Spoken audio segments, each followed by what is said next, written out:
પાવાગઢ પગી પહેલા તો અમે નાય કરીને ફ્રેશ થઈ ગયા, પછી અમે આવી ગયા પાવાગઢના બસ સ્ટેન્ડે. પછી બસ સ્ટેન્ડે બસ આવી એટલે આપણે બસમાં બેસી ગયા, કારણ કે હજી તો પેલા બસમાં જવું પડે. હવે અમારી બસ નીકળી ગઈ. આ જીપની લાઈન તો જાઓ કેવડી મોટી છે. પછી બસમાંથી ઉતર્યો એટલે મને ટેન્શન થવા માંડ્યું, બહુ પવન હતો એટલે હું ઉડી નહીં જાઉં ને. મારે રોપ વે થી પગથિયાથી ઉપર ચડવાનું છે. મહાકાળી માતાનું નામ લઈને મેં પગથિયા ચડવાનું શરૂ કર્યું. અત્યારે તો ફૂલ જોશ છે, પછી આગળ જઈને ખબર નહીં શું થાય. આવું કોમ્બિનેશન ક્યારેક જ જોવા મળે છે.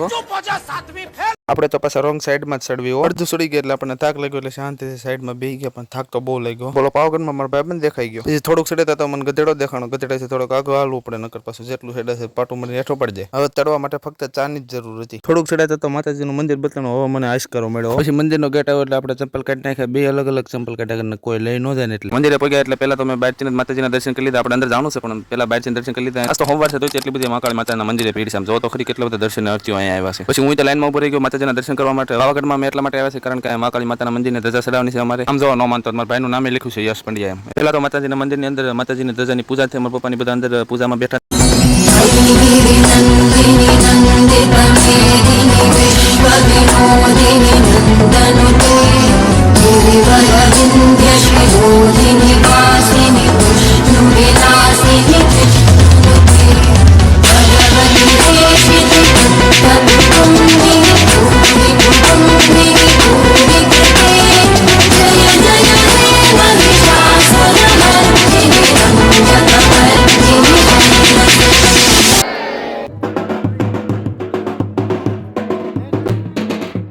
હવે ટાઈમ હતો માતાજીના મંદિર ઉપર ધજા ચડાવવાનો.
હવે ટાઈમ તો માતાજીના ગરબા લેવાનો એટલે બધા ગરબા લેવા મળ્યા.